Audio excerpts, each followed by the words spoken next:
Las rocas ornamentales son desde hace milenios depositarias de valores vinculados al poder, el lujo y la legitimidad política. Las características físicas del mármol, su colorido, dureza y su capacidad para convertir cualquier superficie en brillante han hecho de su uso poderosos vehículos para transmitir mensajes de estatus social y económico. No obstante, el mármol, como roca, también ha sido empleado a lo largo de la historia como modesto material constructivo en aquellos entornos más próximos a las canteras de extracción.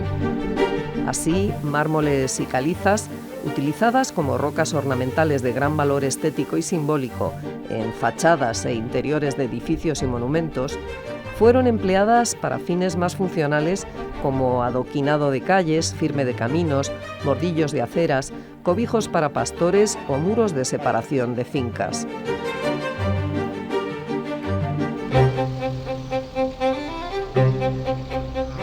La cercanía a las áreas extractivas permite explicar el masivo uso de sillares de mármora en la construcción de edificaciones militares y civiles a lo largo de la historia. Así ocurre en la magnífica torre del castillo de Estremoz, levantada a mediados del siglo XIII con sillares de mármol de esta localidad alentejana, o en la fachada de la Casa Palacio de Campagne, en Tortosa, construida en el siglo XVIII con sillares almohadillados de caliza de Brocatello. En ambos casos, a la facilidad de acceso a la piedra por la proximidad de las respectivas canteras, se suma, sin duda, el prestigio otorgado a las construcciones por la capacidad de sus comitentes para utilizar rocas de valor ornamental como material constructivo. El uso más habitual de los mármora en arquitectura es, sin embargo, el decorativo, empleándose en revestimientos parietales y pavimentales y en la elaboración de columnas, pilastras, jambas o cornisas. Estamos en un sitio excepcional para el estudio del mármol antiguo en Sevilla, en la casa de la condesa de Lebrija, que fue una aristócrata dedicada a la arqueología, un caso excepcional dentro de lo que es la historia de la arqueología española, que a principios del siglo XX hermoseó esta casa, compró la vivienda y pavimentó los suelos de toda la planta baja con materiales traídos del yacimiento romano de Itálica, aquí cerca de Sevilla. Y lo más singular de todo esto es la serie de opus sectile, toda una serie de mosaicos hechos de fragmentos de mármora de procedencias muy diversas de las principales canteras del Imperio Romano, que procedentes de Itálica sirvieron para pavimentar, ya digo, este palacio excepcional dentro de lo que es la historia del coleccionismo de mármora en España. Este trabajo de taracea marmórea aplicada a revestimiento de edificios siguió plenamente vigente con posterioridad a la época romana.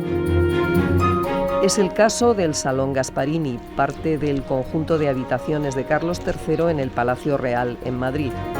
Ejemplo de la integración de las artes, en este gabinete trabajaron conjuntamente en la segunda mitad del siglo XVIII artistas italianos y alemanes.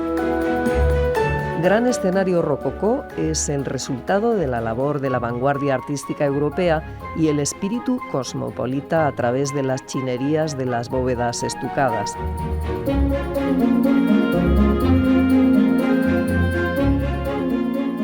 El elemento que mejor cohesiona el espacio es el costosísimo pavimento de mármoles de líneas sinuosas que riman con el resto de la decoración, los muebles de marquetería, las sedas de las paredes y los estucos del techo.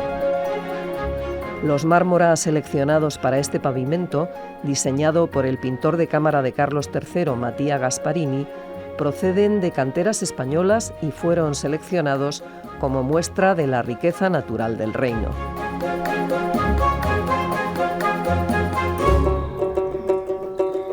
Entre los elementos arquitectónicos elaborados en mármol se encuentran las columnas, que pueden tener función estructural o solo decorativa.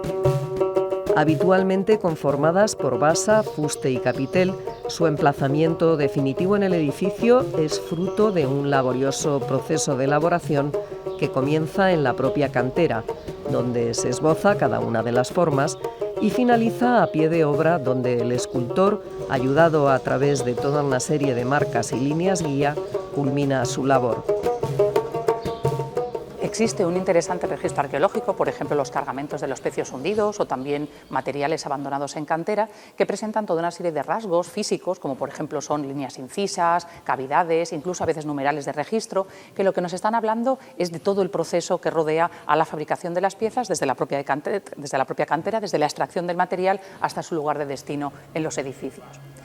En muchos casos eso también nos está indicando cómo de manera diacrónica a lo largo del tiempo esa tecnología y esos procesos van evolucionando, y en buena parte del imperio lo que nos encontramos es cómo, por ejemplo, los fustes de las columnas son realizados casi hasta su final en las canteras, son enviados casi prácticamente estandarizados a los lugares de destino, mientras que otros elementos como las bases de las columnas o los capiteles tienen ya un acabado final precisamente a pie de obra, que eso les permite ajustarlo de manera mejor a las necesidades y a los módulos de la obra y del proyecto. Junto a estas líneas de auxilio existen marcas que permiten conocer las herramientas utilizadas por los operarios en la ejecución final de la obra y el ensamblaje con el resto de elementos del edificio, así como siglas y monogramas que facilitaban a los equipos de canteros identificar los trabajos realizados para su contabilización y cobro.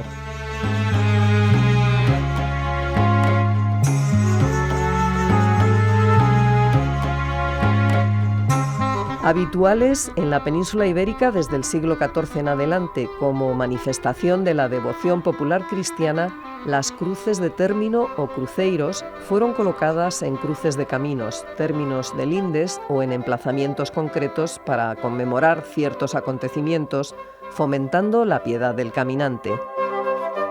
Elaborados en mármol, caliza o granito, estos monumentos, conformados por una columna coronada por una cruz, fueron realizados por maestros canteros, oficio cercano al de escultor que requería de conocimientos teóricos de dibujo y composición para su diseño y de pericia técnica para su labra. Como parte esencial de la columna se encuentra el capitel, que requiere de un tratamiento escultórico preciso. Entre las producciones en mármol más destacadas podemos citar los capiteles de nido de avispa de época andalusí. En época andalusí tenemos un uso masivo del mármol, fundamentalmente el mármol de color blanco, más habitual. Las tipologías principales que han llegado hasta nuestros días son sobre todo las vinculadas con la arquitectura religiosa en muchos casos. El ejemplo más paradigmático es, por supuesto, la mezquita de Córdoba, donde además encontramos una gran reutilización de elementos de épocas anteriores, tanto romana como hispano-visigoda. Dentro de estas piezas que comentaba, el mármol blanco de esta época andalusí, destacan por supuesto los capiteles. Los capiteles llamados de nido de avispa son paradigmáticos, característicos del periodo califal, sobre todo el periodo califal de Al-Ándalus, los cuales son una derivación del corintio clásico, que es evolucionado, es transformado a partir de un uso masivo del trépano, que crea fuertes contrastes de luz y de sombra.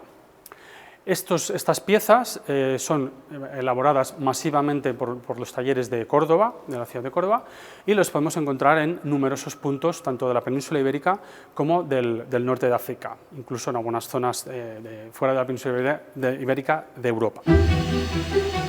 Aunque buena parte de los elementos pueden esbozarse en la propia cantera, el trabajo del mármol se desarrolla en el taller, donde los diferentes objetos toman su forma y acabado definitivo gracias a la labor especializada de decenas de operarios.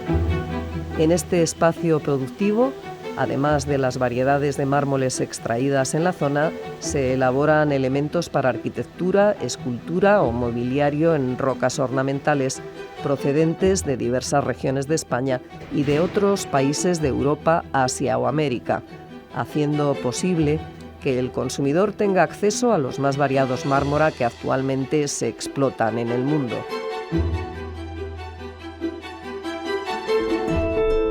Mármoles, calizas, pórfidos, alabastros han sido utilizados como material escultórico por excelencia desde hace milenios. En el mundo clásico, junto a otras rocas, destaca el uso masivo de mármoles blancos que tendrían un acabado final pintado en diversos colores, perdido por el paso del tiempo. Entre las producciones escultóricas romanas podemos destacar los retratos, cuya ejecución debía permitir reconocer al personaje retratado, bien fuera el propio emperador y los miembros de su familia, magistrados o personajes anónimos capaces de costearse una obra de estas características. Para las esculturas de gran formato era habitual conformar las estatuas a partir de la unión de varias piezas. Nos encontramos junto a la majestuosa escultura sedente de Livia, esposa del emperador Augusto. Fue hallada junto a otra de Tiberio en la ciudad italiana de Paestum. Ambas se fechan entre los años 14 y 19 después de Cristo y se conservan en el Museo Arqueológico Nacional de Madrid. Muchas de estas estatuas fueron diseñadas y ejecutadas por partes que, previamente trabajadas, eran finalmente acopladas, como si de un puzzle se tratara.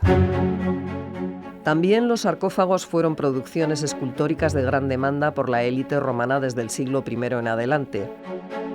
Elaborados principalmente en mármoles blancos de gran calidad, procedentes de las principales canteras del Mediterráneo, presentan una rica iconografía con escenas mitológicas, militares, de cacería y desde inicios del siglo IV cristianas. La gran demanda de estos objetos propició su fabricación en talleres instalados en ciudades como Roma o Constantinopla y su comercialización entre la élite de todo el territorio romano, convirtiéndose en uno de los transmisores de estatus más relevantes para la época. En el Museo Arqueológico Nacional se conservan varios ejemplares que han sido recientemente analizados para conocer el origen del mármol en el que fueron elaborados. Estos estudios han permitido profundizar en el conocimiento de los talleres que elaboraron estas piezas, talleres de Roma que trabajaron mármoles de Carrara, Paros y Proconesio, y talleres hispanos que utilizaron el mármol de Estremoz. El sarcófago de Puebla Nueva, en la provincia de Toledo, es un sarcófago distinto a los demás de los que conservamos en el Museo Arqueológico Nacional, ya que, aparte de estar completo, es una pieza excepcional en el punto de vista del taller que lo produjo. En este caso está producido por un taller hispano, entendemos regional en este caso, y hemos podido también analizarlo recientemente, dando como resultado el mármol de Estremoz, en Portugal.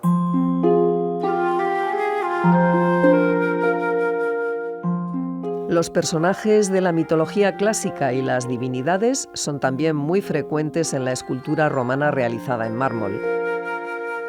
El Mitreo de Mérida es un conjunto de gran relevancia. Hallado en los primeros años del siglo XX bajo la actual plaza de toros de esta ciudad, sus esculturas y epígrafes se exhiben actualmente en el Museo Nacional de Arte Romano en Mérida. A través de sus esculturas marmóreas, podemos conocer cómo fue este templo para el culto a la divinidad oriental Mitra, que, difundido en el occidente del Imperio Romano de la mano del ejército, tuvo gran éxito en la ciudad a mediados del siglo II después de Cristo.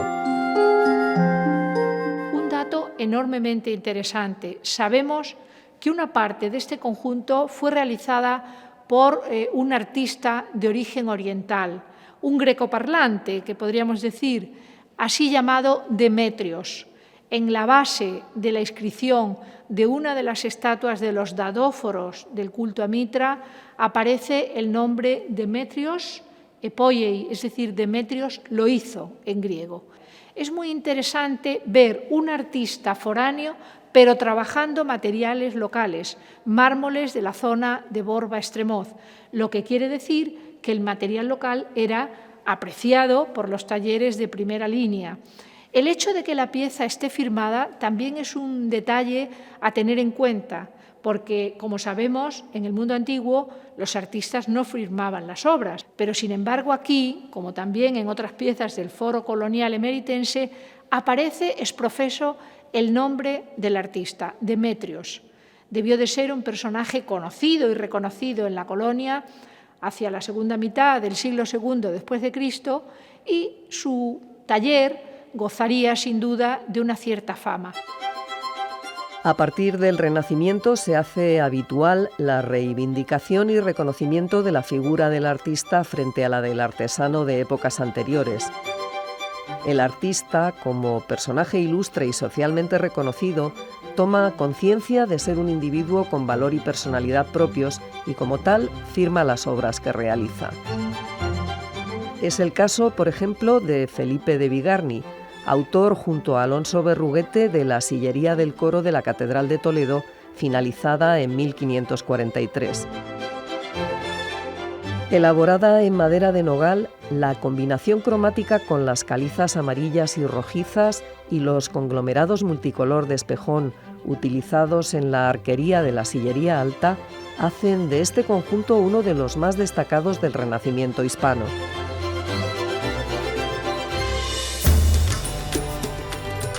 En el taller Cooperativa de Escultores del Mármol, instalado desde 1975 en el antiguo matadero público de la ciudad de Évora, el escultor portugués Eduardo Freitas trabaja con sierra eléctrica el mármol local de Estremoz para su obra Entallo, en la que evoca tanto la talla de la piedra como la memoria de los espacios dedicados al comercio de la carne. La dicotomía entre artista y artesano existente desde la antigüedad está aún vigente. En los talleres que trabajan con mármora, como este en Macael, decenas de artesanos, trabajadores especializados en distintas tareas, dan forma y acabado a multitud de productos que se comercializan en mercados de ámbito mundial. La utilización de rocas ornamentales para la fabricación de piezas de mobiliario es habitual desde la antigüedad. Más exclusivas que las elaboradas en madera y metal, el uso de mármoles, calizas, pórfidos y alabastros aseguran además la funcionalidad y durabilidad de determinados objetos, como fuentes, relojes, consolas o vajilla de mesa y cocina.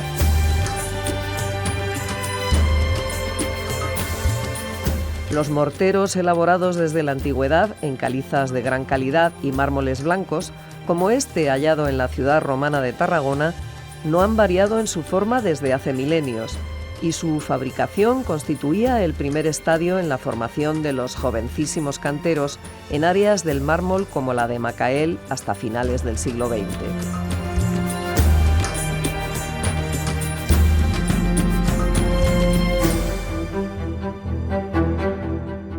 Entre las producciones más exclusivas de mobiliario marmóreo se encuentran los llamados disser o ramilletes, centros de mesa utilizados en banquetes de gala de contextos palaciegos y realizados por expertos orfebres europeos en talleres especializados en los que trabajaban lapidarios, broncistas, doradores y cinceladores. Estos centros están formados por pequeños monumentos inspirados en la antigüedad, templos, obeliscos, columnas, arcos de triunfo, que reducidos a escala fueron elaborados en los más raros y apreciados mármora y dispuestos sobre un basamento realizado en taracea marmórea. Destaca el disser de Carlos IV, adquirido por el entonces príncipe de Asturias en París en 1786. La taracea marmórea, cuyo origen ya hemos visto se encuentra en la antigüedad, se hizo frecuente en la elaboración de todo tipo de mobiliario desde el siglo XVI en adelante. Así, escribanías, escritorios, arquetas, cuadros, fustes, tableros de juego y mesas fueron elaborados con esta técnica demandada en contextos regios y aristocráticos europeos. La mesa de don Rodrigo Calderón en el Museo Nacional del Prado fue realizada en un taller romano en torno al 1600. Destacada por la gran pieza de alabastro Tartaruga, que ocupa el centro, flanqueado por turcos disparando artillería, el magnífico tablero fue inicialmente sostenido por pedestales de mármol de Toledo. Si bien desde al menos mediados del siglo XIX aparece apoyado en 4 de los 12 leones de bronce dorado encargados por Diego de Velázquez en su viaje a Italia de 1650 al escultor Matteo Bonarelli, y que originariamente se utilizaron para decorar el Salón de los Espejos del Alcázar de Madrid. Más modesta en tamaño y en la variedad de rocas utilizadas es esta mesa con tablero de juego del Museo Nacional de Artes Decorativas. nos encontramos ante una mesa realizada en el siglo XVIII en la cual se emplea un importante tablero romano realizado a principios del XVII. Este tablero retoma la importantísima tradición clásica de los talleres de ópera sectilla de la ciudad de Roma, que renacieron durante el Renacimiento y desarrollaron toda una serie de tableros monumentales para las élites europeas de la segunda mitad del siglo XVI. Emperadores, papas, reyes y otros grandes mecenas encargaron este tipo de tableros, de los cuales nos encontramos ante un ejemplar en escala reducida. Esta pieza nos habla de esa exportación de materiales desde la propia España, como el brocatello de Tortosa, que se envía tanto a Florencia como a Roma y da como resultado estas piezas demandadas en toda la geografía europea. A los talleres de Roma, Florencia y Nápoles se sumó desde 1762 y bajo el patrocinio de Carlos III el Real Laboratorio de Piedras Duras instalado en el Buen Retiro, en Madrid, con el objeto de dar impulso a la construcción y decoración del Palacio Real y de los reales sitios. En este laboratorio, en cuyos orígenes trabajaron expertos artesanos florentinos, se elaboraron piezas de gran calidad técnica y estética. Además de los usos ornamentales que hemos ido viendo, el mármol, compuesto fundamentalmente por carbonato cálcico, tiene otras muchas aplicaciones.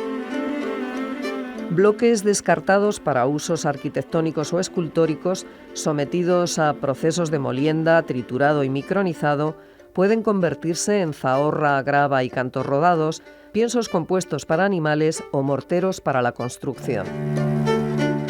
Para las rocas de mayor calidad y blancura, el mármol micronizado es empleado para la elaboración de cosméticos, medicamentos, dentríficos, estabilizadores del vino o pintura.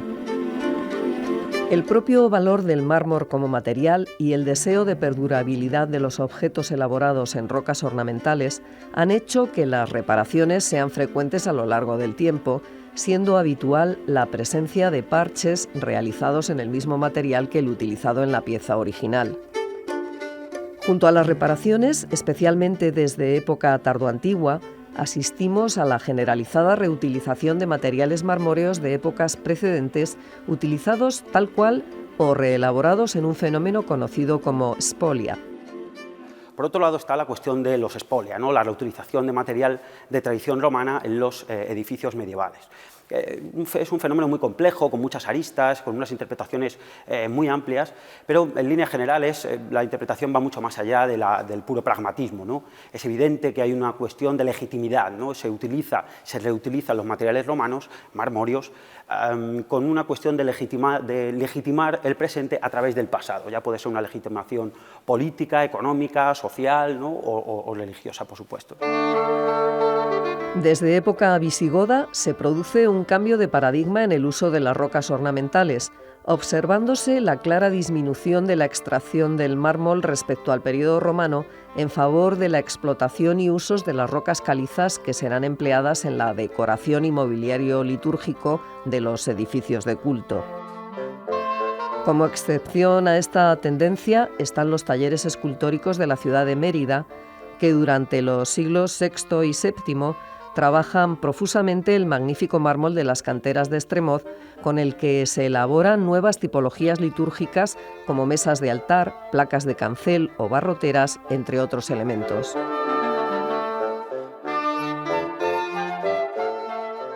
Algunos de estos materiales marmóreos fueron objeto de expolio durante época andalusí.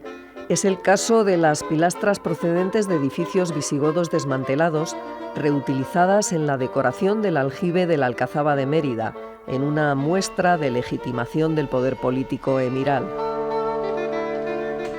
La fachada de la Catedral Gótica de Tarragona exhibe un magnífico ejemplo de reutilización de una pieza tardorromana.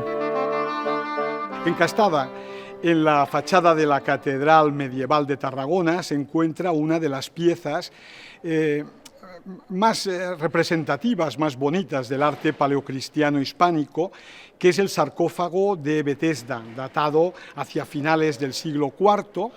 Expresa todo un repertorio iconográfico, es un tema salvífico, en el cual se van representando diferentes escenas por las cuales se muestra la obra salvífica de Dios sobre la humanidad.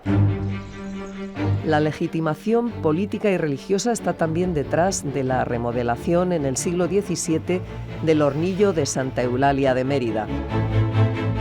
Se trata de una capilla gótica dedicada a la patrona de la ciudad, rememorando el horno en el que, según la tradición, fue martirizada la santa durante las persecuciones del siglo III. Para esta remodelación se reutilizaron piezas romanas de mármol procedentes de un templo dedicado a Marte, según se indica en el epígrafe reubicado en el entablamento del renovado oratorio.